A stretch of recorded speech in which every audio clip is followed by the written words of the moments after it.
리플과 SEC 간 소송이 또 한 번의 중요한 고비를 맞았습니다. 뉴욕 남부지법 아날리스 토레스 판사가 리플과 SEC가 제출한 합의안을 다시 한번 기각했어요.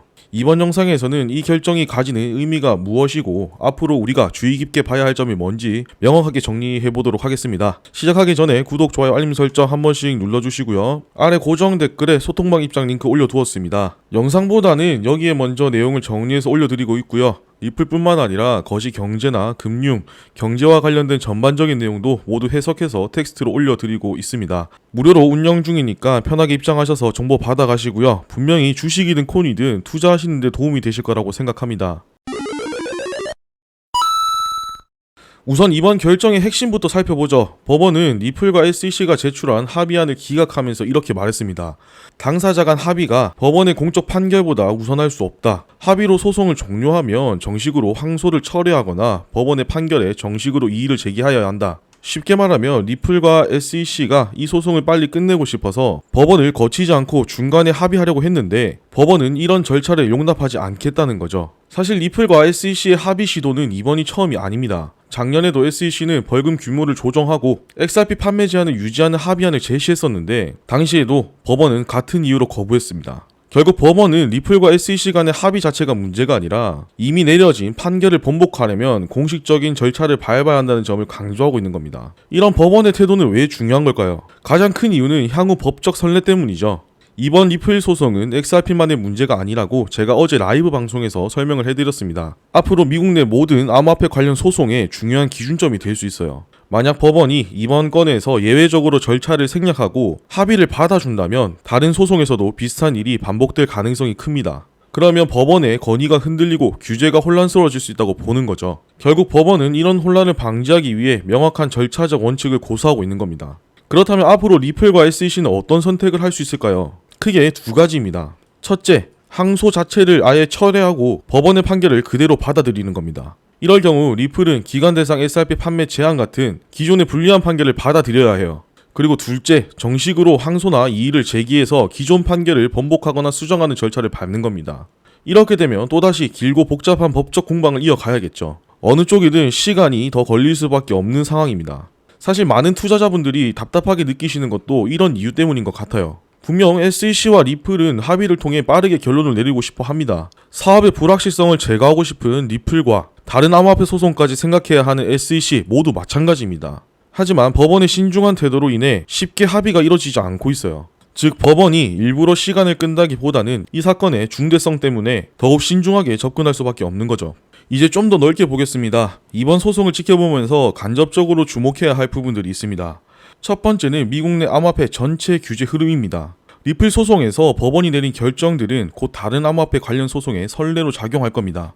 코인베이스나 바이낸스 같은 주요 거래소들도 리플의 사례를 주의 깊게 지켜보고 있을 거예요. 이번 사건의 결과가 암호화폐 시장 전체의 규제 방향에 큰 영향을 줄 가능성이 큽니다. 두 번째는 기관 투자자들의 반응입니다. 기관 투자자들은 법적 리스크가 있는 자산에 대한 투자를 꺼릴 수밖에 없습니다. 리플이 SEC와의 소송 문제를 깔끔히 해결하지 않는 한 기관 자금이 XRP에 본격적으로 유입되기는 어려워요.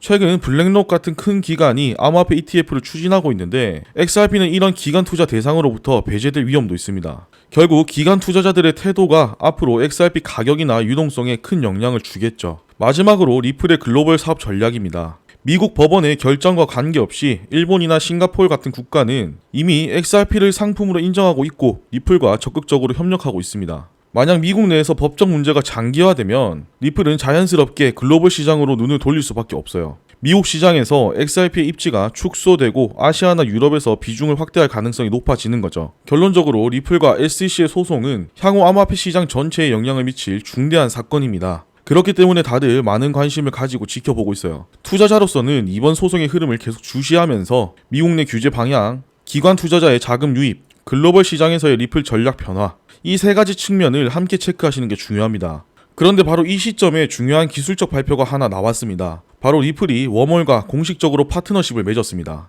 리플이 지금까지 꾸준히 추진해온 EVM 사이드체인 기반의 XRP 내적 확장 전략에서 웜홀은 실질적인 연결고리를 담당하게 됩니다. EVM 사이드체인 전략이 뭔지 간단히 설명해 드릴게요. 기존의 XRP 레저는 속도와 수수료 면에서 강점이 있었지만 이더리움 같은 스마트 컨트랙트 기능은 상대적으로 약했습니다. 그래서 리플은 아예 별도의 이더리움 버추얼 머신이라고 하는 EVM 사이드 체인을 만들기로 한 거예요. 이 전략의 핵심은 XRP 레저 생태계 안에서도 이더리움처럼 디파이나 NFT 그리고 게임같이 다양한 D앱을 자유롭게 돌릴 수 있도록 하기 위해서 만든 거예요. 쉽게 말해 XRP 기반 블록체인에 이더리움의 개발자 생태계를 통째로 끌어오는 작업입니다. 이미 사이드 체인 테스트넷은 작년부터 운영되고 있었고 올해 하반기에는 메인넷 정식 출시가 목표로 잡혀 있습니다. 이제 여기서 워몰이 들어오는 거죠. 워몰이 하는 역할은 XRP 사이드 체인과 다른 체인 간의 다리 역할을 해주는 브릿지 역할이라고 생각하시면 이해가 빠르실 거예요. 그런데 단순히 자산만 왔다 갔다 하는 구조가 아니라 이번 파트너십에서는 더 구체적인 기술적 연동이 포함되어 있습니다. 첫째, XRP 사이드 체인에서 발행된 토큰이나 D앱 자산들이 웜홀을 통해 이더리움이나 솔라나, 앱토스 같은 다양한 체인으로 이동 가능하게 됩니다. 예를 들어 XRP 레저 기반 디파이 토큰을 이더리움상의 덱스에서 바로 활용할 수 있는 구조가 만들어지는 거죠. 둘째, 웜홀 SDK를 통해 개발자들이 XRP 레저 사이드 체인에서 만든 D앱을 자동으로 멀티체인 호환형 앱으로 변환할 수 있습니다. SDK라는 건 소프트웨어 개발 키트의 줄임말인데 쉽게 말하면 개발자들이 D앱을 만들 때 필요한 도구들을 한데 묶어놓은 공구 박스 같은 거예요.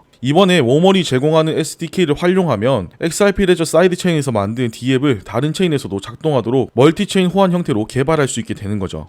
예를 들어 하나의 코드로 만든 NFT 마켓이 XRP 레저나 이더리움, 폴리곤 그리고 BNB 체인에서 동시에 여러 체인에서 바로 실행되는 형태로 만들 수 있게 됩니다. 셋째, 웜홀이 제공하는 메시지 브릿지 인프라를 통해 각 체인 간 스마트 컨트랙트 호출까지 가능해집니다. 이건 그냥 자산만 옮기는 게 아니라 스마트 컨트랙트처럼 체인 안에서 작동하는 기능 자체도 서로 연결할 수 있다는 거예요. 예를 들면 XRP 레저에서 만든 게임 아이템이 이더리움 기반 게임에서도 그대로 연결돼서 쓸 수 있게 되는 구조인 거죠. 앞으로 XRP 레저 기반 서비스들이 여러 체인과 연결돼 실사용 폭이 훨씬 넓어질 수 있는 길이 열린 겁니다. 특히 웜홀은 이미 하루 수십억 달러 규모의 자산이 오고 가는 검증된 크로스체인 인프라이기 때문에 이번 통합은 바로 실사용까지 연결될 수 있게 구체적인 준비가 이미 들어갔다는 점이 핵심이에요. 현재 리플이 SEC와의 소송 문제로 미국 내에서는 제약을 받고 있지만 기술적으로는 XRP를 글로벌 멀티체인 허브로 만들기 위한 전략을 차근차근 실행하고 있습니다. 앞으로 EVM 사이드 체인 정식 런칭과 웜홀 브릿지 연동이 완료되면 XRP 레저 생태계 안에서 디파이, NFT, 게임, 다오 같이 다양한 앱들이 글로벌 체인들과 자연스럽게 연결되는 그림이 나올 것 같아요.